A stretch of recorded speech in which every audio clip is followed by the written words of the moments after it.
as I've said before, while America's combat mission in Afghanistan may be over, our commitment to Afghanistan and its people endures.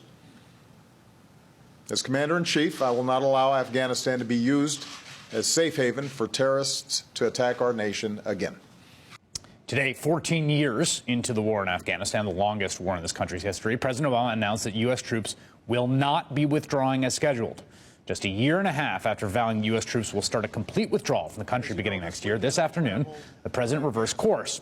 Under his new plan, 9,800 troops will stay in Afghanistan through next year, and some 5,500 will stay after that with no immediate plan for their withdrawal.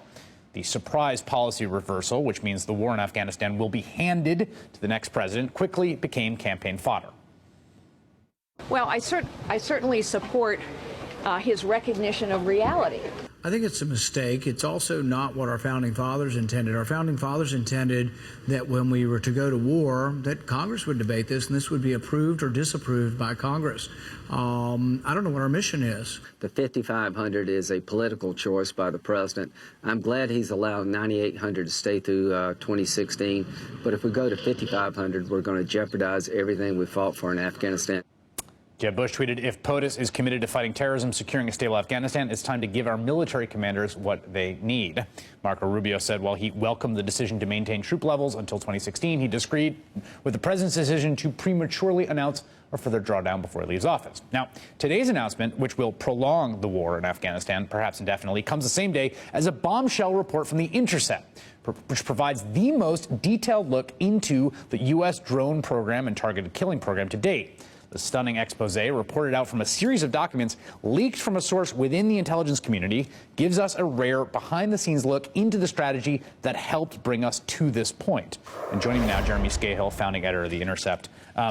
So it's an incredible set of articles, and it really, in some ways, you kind of knew some of the stuff, but it's this really granular look at what this strategy has meant and what the policy's been. Bracketing for a moment the deep moral and constitutional problems with this targeted killing.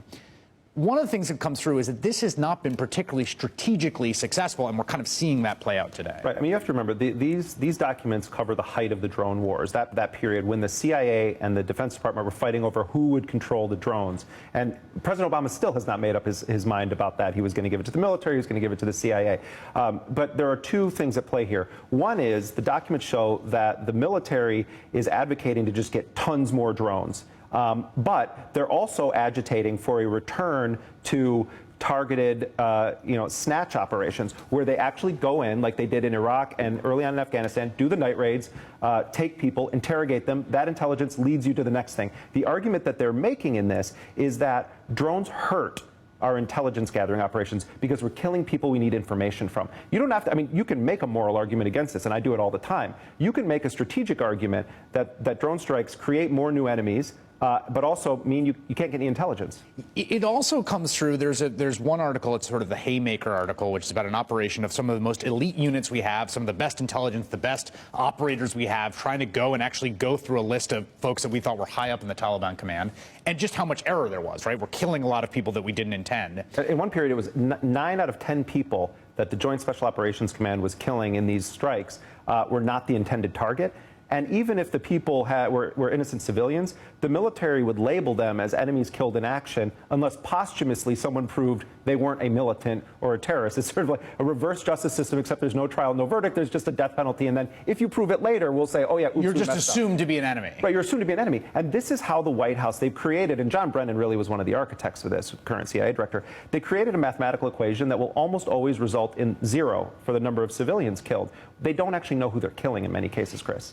And I thought about this today because I saw John Kasich had his quote on this was talking about essentially we need better, more special forces for this. And it strikes me you have this situation where the American public doesn't want a huge amount of ground troops, right? That's politically.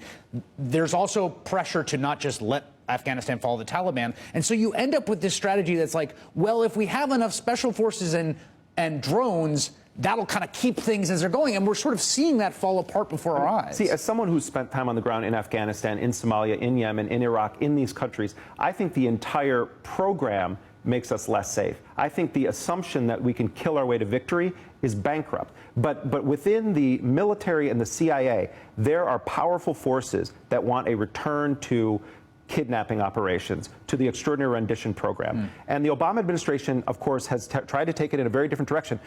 Lieutenant General Michael Flynn, who was the former head of the Defense Intelligence Agency and was Stanley McChrystal's right-hand man at JSOC when they were killing their way through Iraq, gave the Intercept an interview. And in that interview, Lieutenant General Flynn said, look, we can whack a guy and pat ourselves on the back. And he actually said, you know, we killed Abu Bag of Donuts, and you know, which is right. in and of itself something. But but we've made him a martyr now, and we've given the enemy a motive to want to fight us harder. Now, I think that's probably true. But his solution is, let's send in the troops and snatch people, and that's bankrupt too. And that's what we're going to see as this now with this reversal. We'll see on the campaign trail where there's going to be this sort of pressure in opposite directions. Jeremy Scahill, everyone should go check out this incredible series of The Intercept. Thanks so much. Thank you. Up next, would either of the Republican frontrunners truly be a better president than Hillary Clinton? I'll ask a Republican presidential candidate just that right after the break.